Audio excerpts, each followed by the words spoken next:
आणि गुरुची पूजा करावी. आज गुरुवार आहे, आज गायीची पूजा करावी. म्हणजे याचा अर्थ रोज करून अशातला भाग नाही. विशेष गायीचं पूजन करावं, गुरुचं पूजन करावं, ब्राह्मणाचं पूजन करावं, ब्राह्मणाला यज्ञोपवीत दान द्यावं. यज्ञोपवीत म्हणजे जानवं दान द्यावं, वस्त्र दान द्यावं, दूध दान द्यावं, तूप दान द्यावं, खीर दान द्यावी, पूजा करावी. म्हणजे ऐश्वर्य प्राप्ती होते. आणि आपल्या पूर्वजांचं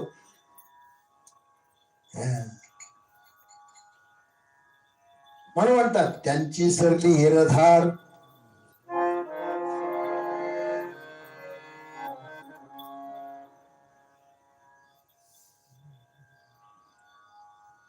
चला पुढे.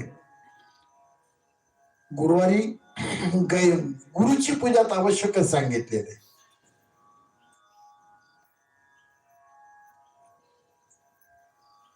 श्री गुरु सारिका असता पाठी राखा, श्री गुरु सारिका असता पाठी राखा, श्री गुरु सारिका असता पाठी राखा, गुरु सारिका असता पाठी राखा.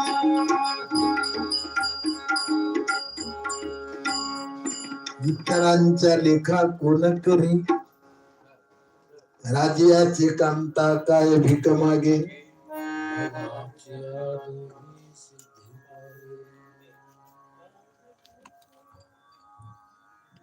गुरुचं पूजन करावं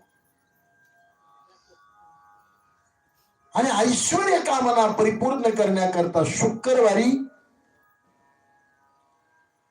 ब्रह्मचर्य पालन करून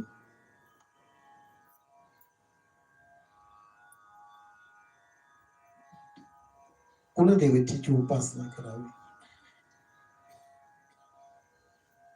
षड्रसयुक्त भोजनाचा नैवेद्य दाखवून पूजा करावी. ऐश्वर्य प्राप्ती होते शुक्रवारी. आणि शनिवार हा मृत्यू निवारक आहे. शनिवारी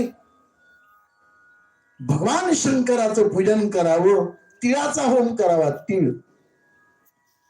तिळाचं दान द्यावं, तिळाचं जेवण घालावं.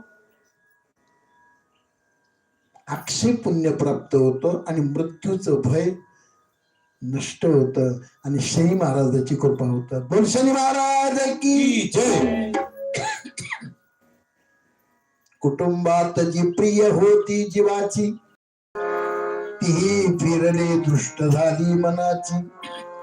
नसे तोची घेता मना माझी ठाया, जगधन्य तोची शनिदेव राया. म्हणून मनुष्याला आयुष्यातून 3 वेळेस साडेसाती येते. किती? 30 वर्षाला एकदा प्रत्येक राशीला साडेसाती येते. मग व्यवहारात बाकीच्या साडेसाती बऱ्याच आहेत.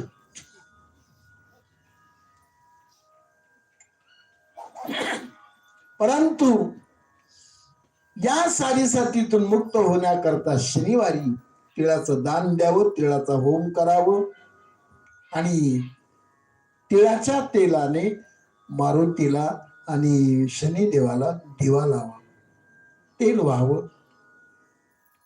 देशकाल पात्राचा विचार करून श्रद्धापूर्वक वाराचं नियमन करावं. हे अशी महादेवाच्या कृपेने ऐश्वर्य प्राप्त होतं. आलं लक्षात? आता पुढे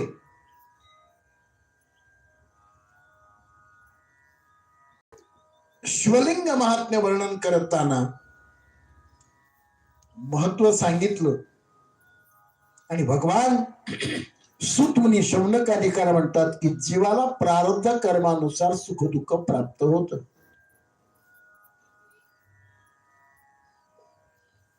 काय सुंदर वाक्य.